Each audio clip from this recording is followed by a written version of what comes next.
Well, hi there. My name is Perry, and welcome to the Literary Nitterary.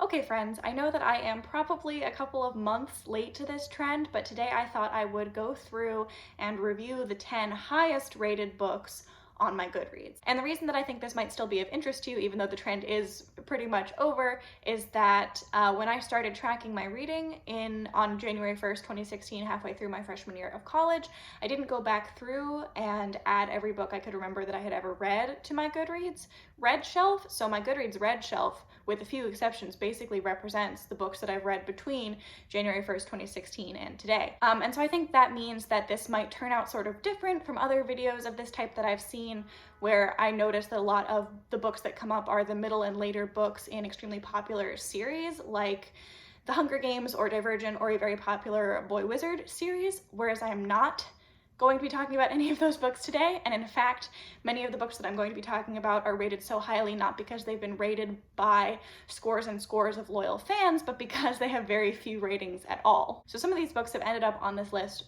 by sheer statistical anomaly. So I will go through these 10 books from highest rated to 10th most highest rated, and I'll try to give you a sense of what the book is about and a little bit of a review. And then at the end, I will let you know which of these books I think sort of deserve their place on this most highly rated shelf, as it were. A lot of these books were books that I read for different classes, and because of that and because of what I studied in college, a lot of them are either poetry books or plays, so this could be of interest to you if you're looking for more poetry or play content on BookTube. But without any further ado, let's get right into it. The number one highest rated book on my Goodreads read shelf, with a rating of a perfect 5.0 stars, is Borderland by Andrew Doyle. Now, the way that this manages to have a perfect 5-star rating is that one person has reviewed it.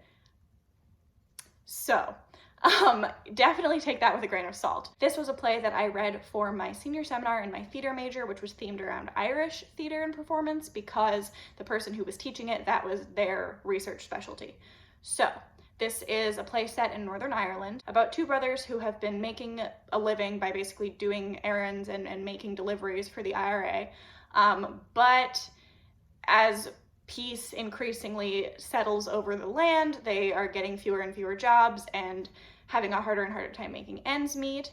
And finally, they get one final package to deliver, and they're told that this is going to be their last job, but there's something different and kind of strange about this package, and eventually they can't contain their curiosity and they end up taking a peek. And without spoiling anything, there is sort of a fantastical or mythological component to this play. This was a play very much about the relationship between the two brothers and their relationship to politics and to their broader community. And to some extent, it's also a play about how we deal with and tell stories of violence. I would probably rate it about 3 stars. It was fine, but it wasn't anything particularly special for me, although it was one of the better plays we ended up reading in that class.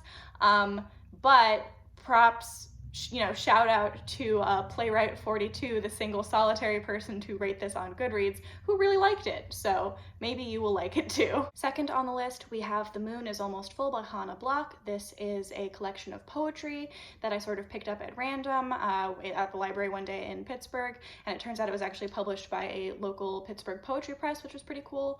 I remember reading this in the lobby waiting to go in to see a show, and being really, really profoundly affected by it, even though I was out in public. This had a total of 4.57 stars based on a total of 7 ratings. Basically, this is a poetry collection that centers a lot on aging and death. Those, I think, are the primary themes of the book. And while I don't remember any of the individual poems particularly well, I do remember being struck very hard by the sort of meditation on mortality, both because the poems themselves were doing the work, doing a good job, and because the author had actually passed away before the poetry collection was published. So while I don't remember many of the details about this, I do remember it being an overall very affecting reading experience. Number 3 is Burning the Empty Nests by Gregory Orr, which is another collection of poetry that I happened to pick up actually on the same random trip to the library in Pittsburgh. This has an average rating of 4.49 stars based on 53 ratings. Once again, because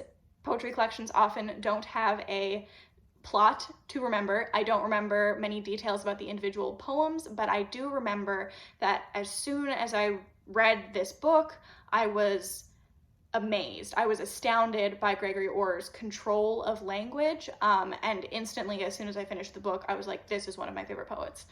I need to read all the stuff. I just remember the language being so precisely and skillfully wielded, the imagery being gripping and beautiful without any of it being over the top or extra. It's pared down to just exactly what it needs to be. And there's a lot of sort of mythological allusions and references, if that's something you enjoy, which, you know, it is something that I enjoy. I don't remember what this collection was about, but it's written by a person who is extremely good at writing poetry. It's the kind of book that makes you think, I wish I could write like this. So yes, 5 out of 5 stars from me on this one. Next up, we have Indecent by Paula Vogel, which is a play. This receives an average of 4.49 stars from 569 ratings. This is a play about a play. The play it's about is called The God of Vengeance, which was written by Sholem Asch in 1907, which then toured around Europe, being performed in German and Yiddish, and then eventually made its way over to America, where it included the first kiss between two women to be seen on a Broadway stage, but then the production was tried for indecency. This basically traces the trajectory of this play over most of the 20th century. It's a play that celebrates queer and Jewish identities, and it is a play that celebrates the power of storytelling and of theater. I cry every time I read this. This is phenomenal. It's one of my favorite plays of all time. I highly recommend it to everyone, but especially people who enjoy stories about stories. Number 5 on this list is Seam by Tarfia Faizullah. Seam has an average rating of 4.46 with 568 ratings. You can see that over the course of these 5 books, they've been steadily growing more popular as the ratings have been lowering. I read Seam for my intro to poetry writing class my freshman year of college, and apparently at that time I gave it 4 stars. This is a poetry collection that deals with some very heavy, intense, difficult content. Basically, it is about the Bangladeshi women who were forcibly, systematically raped on a large scale during the Bangladesh Liberation War. So content warnings for violence and sexual violence and probably torture. You should probably look up the content warnings because it's been several years since I've read the book. The author is the child of 2 Bangladeshi immigrants, and she went back to Bangladesh to interview these women who have had these terrible crimes perpetrated against them, and a lot of the poems are set in that sort of format. There are poems made out of these interviews. I remember this collection being full of pain and sort of meditations on memory and connection between generations and what it means to bear witness to atrocity. I remember the language of this collection being very powerful and the poems themselves being very skillfully done. This collection has a much stronger narrative thread among the poems than a lot of poetry collections do. So if that's something you look for in poetry, or if you are trying to make a transition over to poetry from prose, this could be a good one for you. Number 6 is The Ferryman by Jez Butterworth, which is another play that I read for my senior seminar in Irish theater, and this received a 4.44 average rating based on 678 ratings in total. This play is set in 1981 in the rural farmhouse of a former IRA activist, as he and his family are all preparing for a sort of a harvest festival, and the thematic content of the play is very much about the sort of past coming back to haunt you. Notably, Jez Butterworth is an English writer and is not Irish, so this play has received mixed reviews, with many people praising it and saying that it is brilliant. It eventually transferred from the West End to Broadway, I believe. But some people saying that, you know, they are Irish or they are from Northern Ireland and it doesn't resonate with them at all and left them feeling sort of alienated and othered. And I am not the most authoritative person to have that conversation, but I will say that I could spot quite a few cliches or stereotypes in the content of the play, right? But I will also say that inarguably Jez Butterworth is a master of dramatic structure. So make of that what you will, seek out reviews from Irish people if you're trying to make a decision. And here we actually have a huge popularity jump in the book with the highest number of ratings on this list, and that is Between the World and Me by ta-nehisi, which gets 4.4 stars from over 225,000 ratings. So this is a book about race in America, written in the form of a letter from a father to his son. This sort of masterfully weaves together history and politics and theory with personal anecdotes and feelings. It's a very interesting piece of nonfiction simply on an academic level. But in addition to that, engaging with the actual subject matter, this book is extremely, extremely useful and completely changed the way that I think about race when I read it, which was for my Intro to Critical Reading class my freshman year of college. This is a lot about embodiment and about what the idea of whiteness in America actually is and how the sort of system of race is constructed. Anything that I try to explain to you here, he can explain to you better, so I would just recommend that everybody read this book or read something else that Coates has published since this came out. This is powerful and important and also just plain well written, and I've said before that I basically think everyone should read this book. Number 8 on this list is Olympic Butter Gold by Jonathan Moody. This gets 4.36 stars based on 22 ratings, and this was a collection of poetry that I read for my intermediate poetry writing class. This is a case where I honestly don't know enough about the cultural background surrounding this work to give an authoritative review. This book interacts pretty significantly with the history of rap and hip-hop music, which is not something that I know a whole lot about. Many of my favorite poetry collections are, as I've already sort of said, poetry collections that resemble the kind of poetry that I aspire to write.